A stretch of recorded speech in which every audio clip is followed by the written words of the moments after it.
During the National Day holiday, my wife insisted on bringing her white moonlight along. Unexpectedly, they flirted in the car, causing it to lose control, flip over, and explode into flames. In that critical moment, my wife stopped a passing rescuer, pointing at her white moonlight, who had only suffered a scratch, and pleaded, "He's injured, save him first." She left with her white moonlight, while I nearly died from severe injuries. The next day, when I woke up from surgery, I immediately heard her angrily scolding me. "Do you still look down on Chinyu, so you deliberately had the driver crash into the mountain, trying to kill us?" I remained silent. Her white moonlight. Chinyu cried and apologized. "Brother Xian, I'm sorry. I shouldn't have saved money by having them take me along. It's okay if I'm hurt. But Ye is your wife after all." I watched his performance silently. Fu Riyue, feeling sorry for him, pulled him into a comforting embrace and coldly warned me that if I made any more trouble, she would divorce me. Later, I finally agreed to the divorce, choosing to fulfill their wishes. This wife, who never valued me, went crazy with regret afterwards. I am a live-in son-in-law of the Fu family. I was only chosen because I am handsome, fertile, and I happen to have saved old man Fu. For so many years, my wife, Fu Riyue, has never agreed to share a bed with me.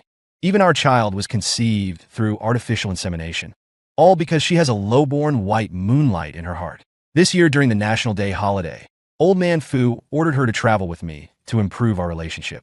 Unexpectedly, Fu Riyue concealed it from old man Fu and also brought her white moonlight into the car. Unexpectedly, the two of them flirted in the car.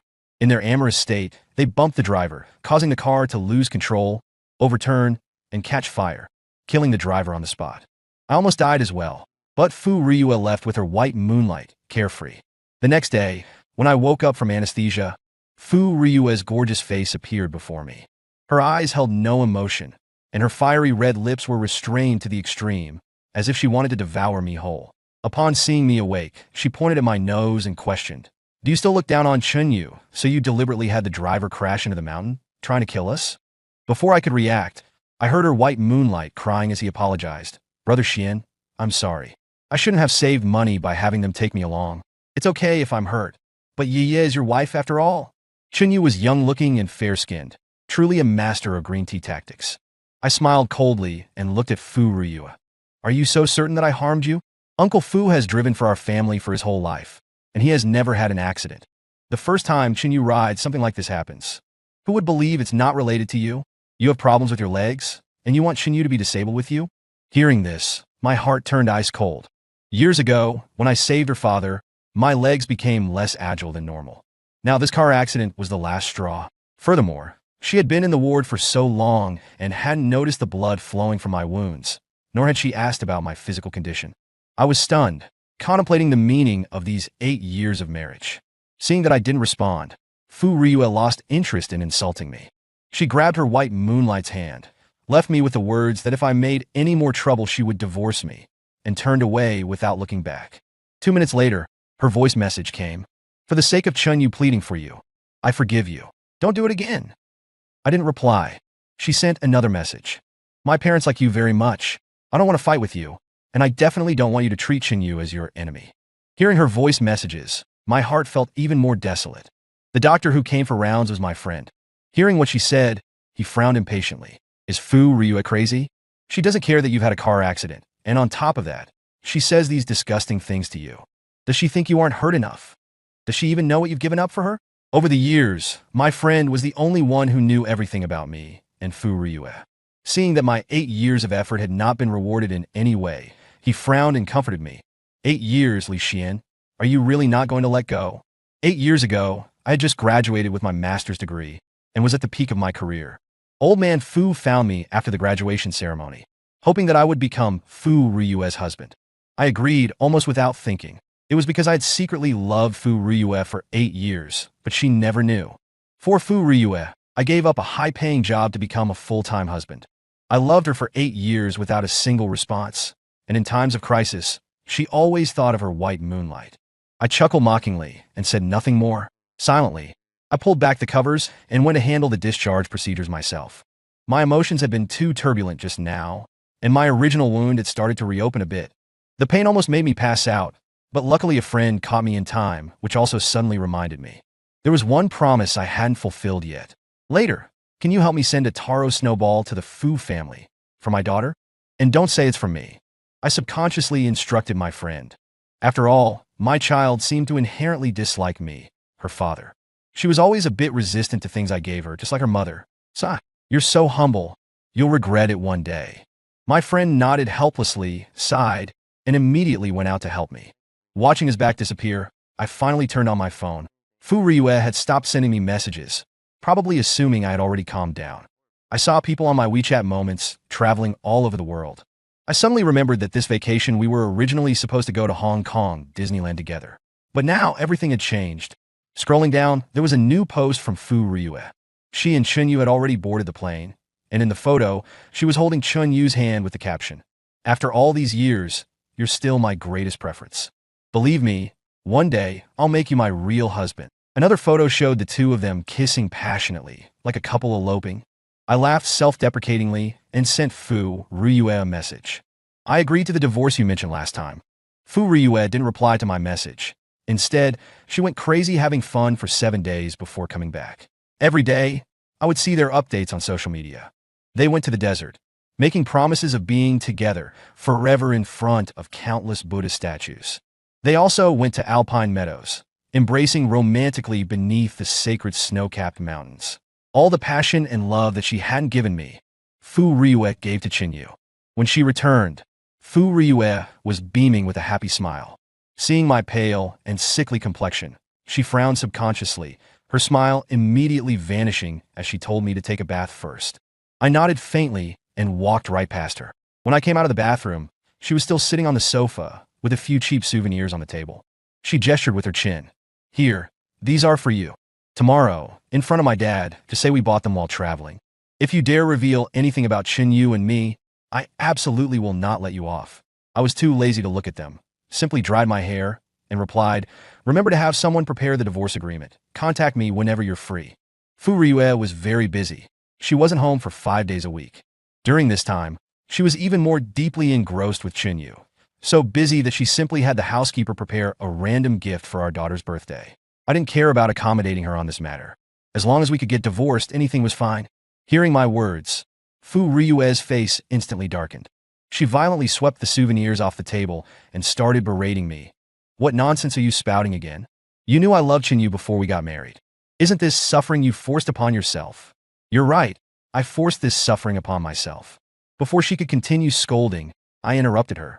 Fu Ryue was stunned for a moment. Perhaps sensing my seriousness, her expression finally softened. "Stop making a scene. Where can you go after leaving me? Besides, you love Qingqing so much. Can you bear to leave her?" Fu Ryue casually picked up a small box and opened it, revealing a wooden plaque with my name carved on it. "I don't want Qingqing either."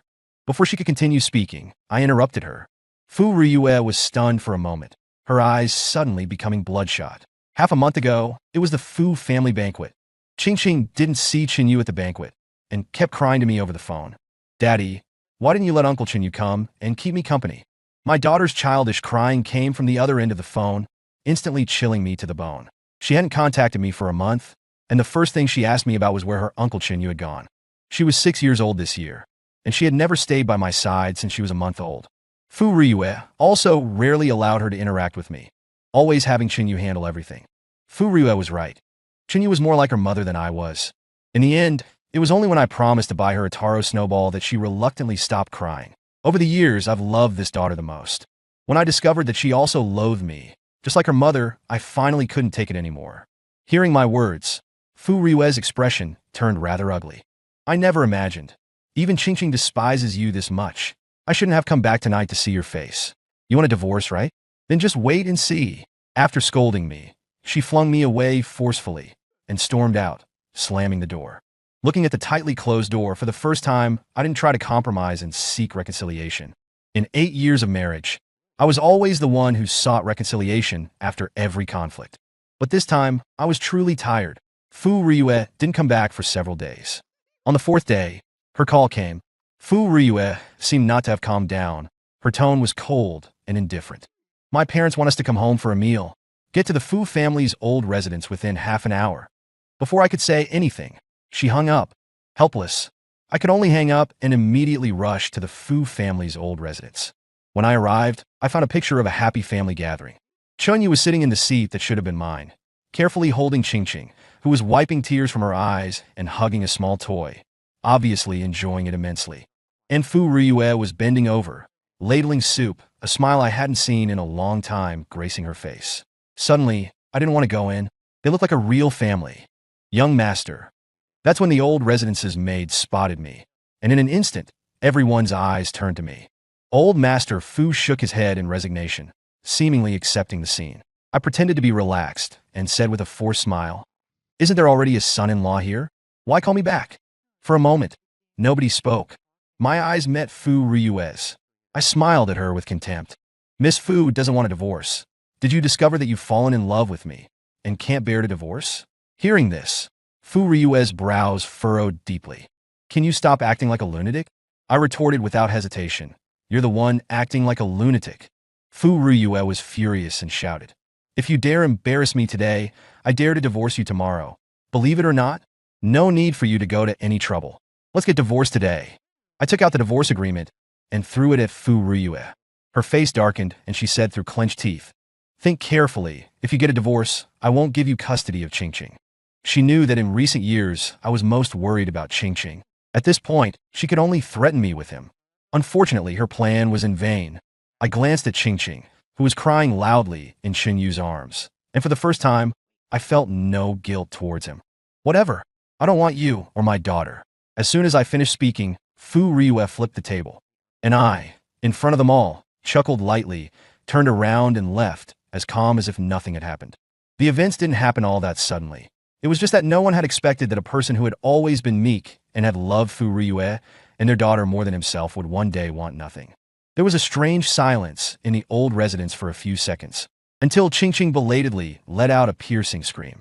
Then old Master Fu finally reacted, rushing over to hug the child and comfort her. He accused me. "What are you doing? Saying those things to a child? Acting like this? You're not fit to be a father."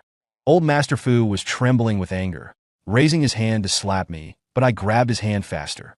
Looking at him, I said, word by word, "Back then, you told me to marry Fu Ryue, and I married her. I took the child too. But what about you? Did you ever treat me like family? You keep saying you like me. It was just because you wanted me to be your nanny. I gave up my bright future, putting up with your family's anger. Did you think I am some sort of cheap person?" For the first time in 8 years, I rebelled against old Master Fu and Fu Ryue. For a moment, they were speechless.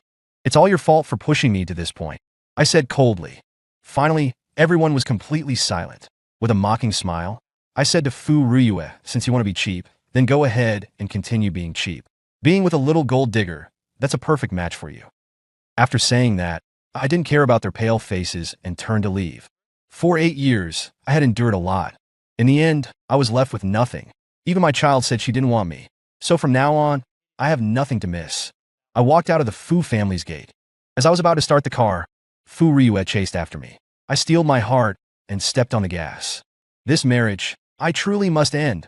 After returning home, I started packing my luggage. I threw away what needed to be discarded, but some things remained. That made it difficult for me. Among them were some things I had secretly kept, all related to Fu Ryue. Fu Ryue was the first woman who ever made my heart flutter. My family's financial situation wasn't good. You could say it was worlds apart from hers. I had always looked up to her silently, never imagining that such a young lady would ever condescend to interact with me. After I was bullied by my classmates again, Fu Ryue was like a divine soldier who descended from the heavens, driving away those thugs. At that time, I was emaciated and looked like a monkey. She just looked at me with disgust and told me to fight back against them. I carefully hugged my school bag and told her that my family was in debt and that they disliked me, so they bullied me every day. After listening, Fu Ryue frowned her beautiful brows and casually asked, "How much do you owe?" 10,000. TCH, that's just my monthly allowance. I thought it was a lot. Fu Ryue very readily paid off my debt and told me to take care of myself. After that, I fell madly in love with her. I studied hard and always worked part-time during my spare time, winning all sorts of scholarships. I finally saved up 10,000 and gave it to Fu Ryue. I was about to confess my feelings when I found that Xinyu was already by her side. I thought there would be no more interaction between us, until I met her father. And then, by some strange twist of fate, I married the woman I loved. Now that I think about it, it was all a doomed relationship. It's better to end it sooner. Those 8 years were, after all, me climbing above my station. It was all wishful thinking on my part. In the end, I couldn't bear to throw them away. I put those things in the most conspicuous place, in the living room. I chose to leave this past to Fu Ryue, letting her decide what to do with it. I pulled my luggage and heavily closed the door of the house. This time, we will completely sever ties. Before leaving to find my friend, I went to the hospital. 2 years ago, I started suffering from depression. After Fu Ryue and Chinyu got together again, it got to the point where I needed to take medication to maintain my mental state. The doctor held the report, and his brows were furrowed as if they could pinch a mosquito to death. Li Xian, your condition is getting worse and worse. Is that so? I think I'm doing quite well. Seeing my negative attitude, the doctor didn't say anything in the end. He just silently wrote me a new prescription. When I went to get my medicine, I ran into the person I least wanted to see. Chinyu was holding medicine in one hand and looking at Fu Ryue's bandaged hand with heartache. He blinked innocently when he saw me. I heard that Fu Ryue had been punished by her father, and her arm was almost broken. These past few days, Chinyu has been taking care of all her needs. The two of them no longer fear the pressure from the Fu family and are living together like a married couple. Fu Ryue also looked grim when she saw me. The arm that wasn't injured was tense until the veins popped. What are you doing at the hospital? Are you here to watch me make a fool of myself? I treated her as if she were air and was about to walk away when she snatched my prescription, opened it, and looked at it. You have a mental problem? Fu Ryue seemed to have found some excuse. She was both excited and heartbroken. So, you want a divorce because you have a mental problem. Seeing that she was about to concoct her own melodrama, I quickly snatched my prescription back. Don't be so conceited. Perhaps my tone was too harsh. Fu Ryue, surprisingly, did not retort. But she looked a bit hurt, looking at me in a wronged way. If Chinyu hadn't been holding her back, it seemed like she really would have rushed over recklessly. I quickened my pace and fled the scene. That night, Fu Ryue called me frantically nonstop. Perhaps she had returned to the house where we lived but couldn't find me. She hung up and called again, hung up and called again until I couldn't bear it anymore and pulled out my phone card. When she couldn't call, Fu Ryue sent me messages on WeChat. What do you mean? Are you determined to get a divorce? Talk. Don't avoid me. When I didn't reply, she became even more anxious, bombarding me with messages. She said that before she mentioned divorce, she had only been saying it out of anger and it didn't count. And that Ching Ching was only being hurtful because she was too unfamiliar with me. I thought about it and just replied with one sentence. These next 3 days, I will be waiting for you at the entrance of the Civil Affairs Bureau. After saying that, I sent her a huge red exclamation mark. She was blacklisted by me and no more messages came through. For 2 days straight, I waited for her at the entrance of the Civil Affairs Bureau. She waited from sunrise until sunset, but she didn't appear. But it's okay. The one thing I have plenty of now is time. During this time, Fu Ryue didn't contact me at all, but I knew that every day she would appear across from the Civil Affairs Bureau, just sitting in her car watching me. Seeing the familiar license plate number, I glanced at it from afar. Since she wasn't going to come down, I had no choice but to push her a little harder. I started making new friends, in all senses of the word. On the 4th day, I stood with a new girl I met in front of the Civil Affairs Bureau. Bro, you brought me to the Civil Affairs Bureau. You're not thinking about marrying me, are you? I smiled and replied, don't overthink it. She pouted, constantly complaining to me. Her name is Chung Mi, and she's my boss's daughter. In the days after I proposed the divorce, I had already found a job. My boss's daughter had just graduated from college, so he simply threw her to me to look after. Chung Mi is very clingy, saying she's never met anyone like me and wants to try things out. In less than 2 days, she launched a strong offensive towards me. On this day, I finally agreed to her date invitation, except that I wrote the address as the Civil Affairs Bureau. I didn't say anything else, just glanced at the side of the road not far away. A car had been there with its hazard lights on for 10 minutes. She had taken in all my interactions with Chung Mi. I walked around nearby with Chung Mi again, but Fu Ryue still held back and didn't get out of the car. She's especially good at holding back now. I heard she hasn't been doing well lately either. Her daughter keeps clamoring for a new father, but old man Fu said that she could remarry. But the man couldn't be Chinyu. Fu Ryue was in a bind. She hasn't been home recently, and even Chinyu has come to me asking where Fu Ryue is. No one knows what she's thinking, only that she's like a neurotic, moody, and unpredictable. We just kept at it, until one day, I finally received a WeChat message from Fu Ryue telling me to come out and handle the divorce agreement. The address she chose was a coffee shop, the same place where I first repaid her the money, our first reunion. When I arrived, Fu Ryue was looking at documents. She looked at me several times, signaling me to sit down and wait a moment. About 10 minutes later, she finally hung up the phone. From what she said just now, the person on the other end was probably Chunyu. The two of them must have had some kind of conflict. They sounded hostile. Did you bring the divorce agreement? I also put down my phone and adopted a businesslike tone. Fu Ryue withdrew her gaze and threw a divorce agreement onto the table. I didn't even bother to read it carefully. I just flipped to the last page, ready to sign. Are you in such a hurry? You haven't even looked at the agreement. Aren't you afraid I'll cheat you? I don't seem to have anything worth your cheating. I don't have any property or funds, and I'm returning all of these things to Fu Ryue without any complaints. Fu Ryue didn't speak anymore, but at the moment when I was about to happily sign, she blocked it with her hand. You're in such a hurry to divorce me. Is it because you've fallen for that woman named Chungmi? Her face was a little gloomy. Actually, you had an affair during the marriage too, right? For her, you don't even want your child. I had just caught a glimpse of the corner of the agreement, where it clearly stated that custody of the child belonged to Fu Ryue. As the biological father, I could not visit the child without permission. I didn't care, but there were some things I had to sort out. Do you think everyone is like you, enjoying affairs during marriage? I looked at her mockingly, not giving her any face. You love doing that kind of thing, but I don't. I won't be dominated by so-called instincts. It's shameful to say, but after so many years of marriage, I'm still a virgin. I've only ever loved her in this life. Since she didn't want to share a bed with me, I didn't look for anyone else. Fu Ryue didn't expect that I really hadn't done that kind of thing. After a long time, she gritted her teeth and said, as if bestowing a favor. So you blame me for not wanting to do that kind of thing with you, right? Then let's go to a hotel right now. No need. I decisively rejected her invitation. After all, Fu Ryu no longer aroused my interest. What do you mean? I'm offering myself on a silver platter, and you don't even want it.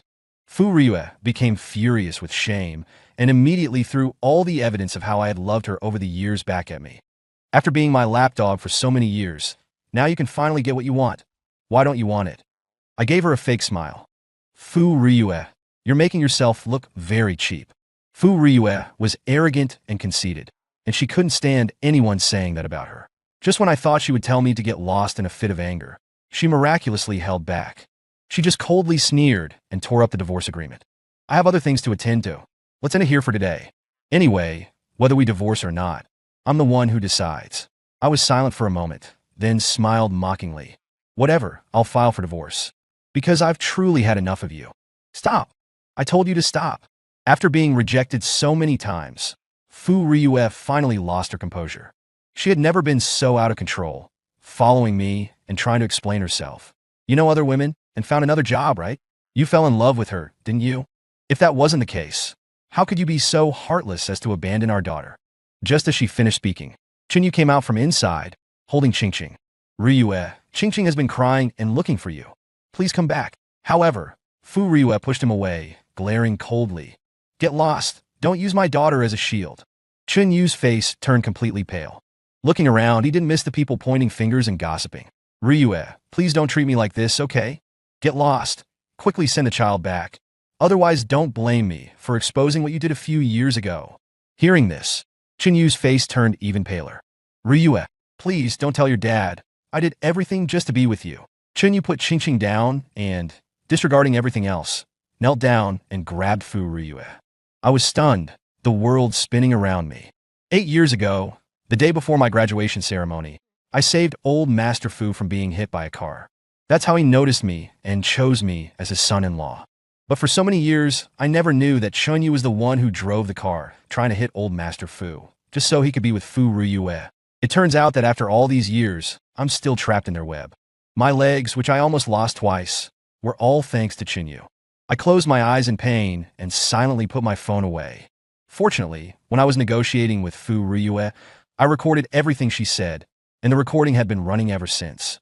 Looking at the two still entangled, I took one last look at Qingqing. I quietly said goodbye and strode away, leaving behind the nightmare of the past few years. After going back home, I sent the recording to old Master Fu. He was furious and immediately sent people to beat Chunyu, almost crippling him before handing him over to the police. At the same time, he ordered Fu Ryue that if she continued to be involved with Chunyu, she would be stripped of her inheritance rights. I was tending to my plants at home when I heard about all of this. I had been working from home these past few days. Chungmi was far too persistent, as if trying to confirm something, and she had been pestering me. But she knew how to get along with people. These past few days, she had maintained a good balance and hadn't made me feel repelled. On the contrary, when I was busy, I would ask her to take care of my plants. As for Fu Ryue, she always sent me some ambiguous messages, which I rejected. I had already begun planning for the divorce proceedings. These past few days, I've been adjusting my mental health issues, and gradually I no longer need to take the medicine prescribed by the doctor to calm down. If I hadn't met Fu Ryue at the entrance when I came back today, I would be even happier. If you don't come back, I might have called the police. Her eyes were red-rimmed. She must not have rested for a long time and had also lost some weight. Fu Ryue, what are you acting so sentimental for? I looked at her mockingly, using the words she once said to me, cutting off all the people I wanted to connect with. Now hearing these words, Fu Ryue's eyes finally reddened. I think she must have tormented herself for a long time. She definitely wouldn't have had an easy time, just like me these past few years, being terrified of losing her, worrying, and being unable to sleep every day. Fu Ryue became anxious, grabbing my hand and anxiously saying, I've thought about it for a long time, and I've realized I can't live without you. I'm sorry for everything these past few days. Let's start over. I promise I won't be so foolish again. She said that she reflected on many things and finally understood why I had wanted a divorce. She had finally realized that she loved me. You don't know, Fu Ryu. I looked around the dilapidated staircase and asked her, do you not recognize where this is? Fu Ryue looked around blankly, and when she saw a certain graffiti on the corner, her eyes instantly turned red. This was where I lived when I was young. Back then, I was being chased by debt collectors, and she suddenly appeared, helped me pay off all the money, and then sat on the broken stairs, constantly comforting me. She said, don't cry, you're a big man, and you can't be so weak. Seeing that I wasn't talking, she picked up a crayon that a child had dropped in the corner and drew a smiley face on the wall. Her youthful smile beamed at me, saying, look, that's better. I finally smiled through my tears. For almost 10 years, I have never forgotten that scene. But now, the smiling girl is gradually turning into a repulsive figure, and no matter how much I deceive myself, I have to admit that everything has changed.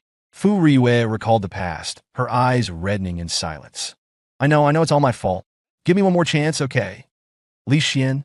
Just as we were at a standstill, Chengmi suddenly appeared at the turn of the stairs, holding a bouquet of flowers. Brother Xian, why is your ex-wife here again? You're too popular.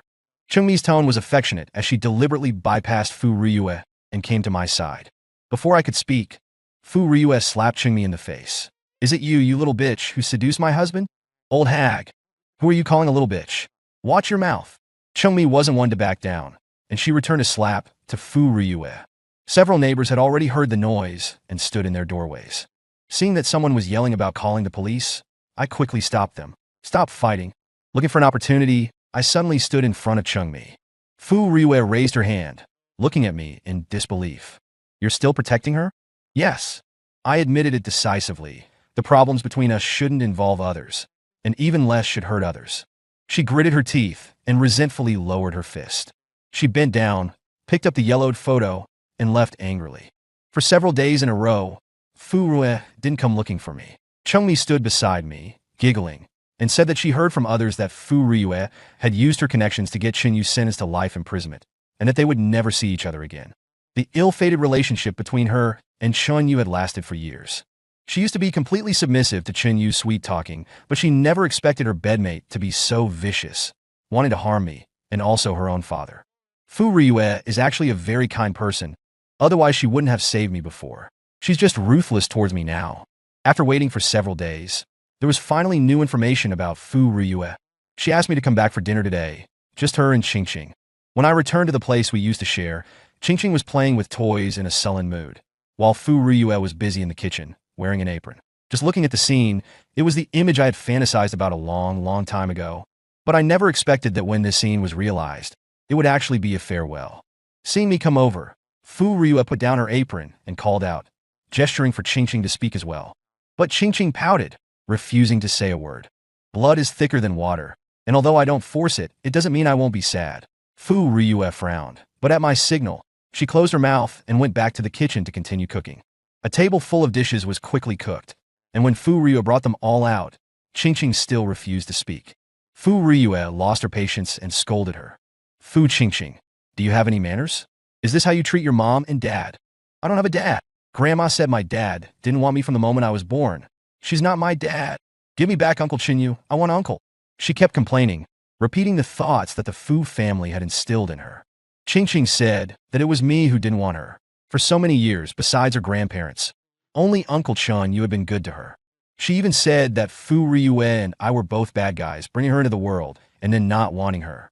I calmed down for a moment, looked at Ching's crying face, and said calmly, "You're right. Chinyu is indeed your father." Hearing this, Ching stopped crying. Fu Ryue stood up abruptly, looking at me in a flustered panic. "You, how did you know?" I put down my chopsticks. The table full of fragrant and delicious dishes had made me lose all appetite.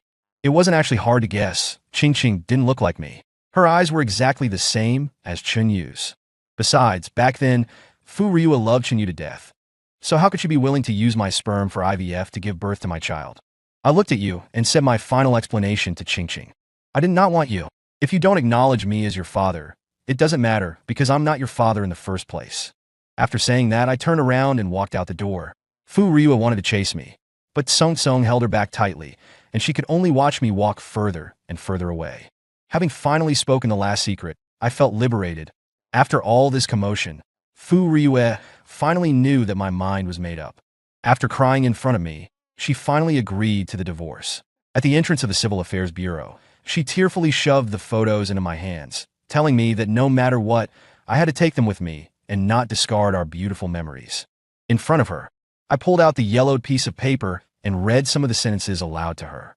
"In this world, the stars shift and the universe changes, but only you have always been this way, and I will love you as I did in the beginning." Just that one sentence made our eyes turn red.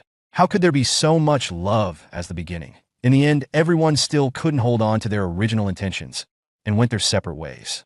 I stuffed all the things into the trash can. I don't hate her, because without her, there would be no today for me.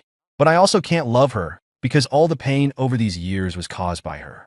Fu Ryue ran over to try and salvage things like a madwoman, but a gust of wind came and scattered everything. Later, I quit my job and went to another city. This place held too many beautiful or unbearable memories for me. I really couldn't stay here calmly. In the divorce agreement, Fu Ryue gave me quite a bit of property. I used some of that money to hire a specialist to manage it for me, so I wouldn't have to worry about financial matters anymore. When I boarded the plane to another city, I looked at the land beneath my feet and finally felt relaxed. Looking away, I glanced to the side and saw a familiar face. "King Mi." I frowned.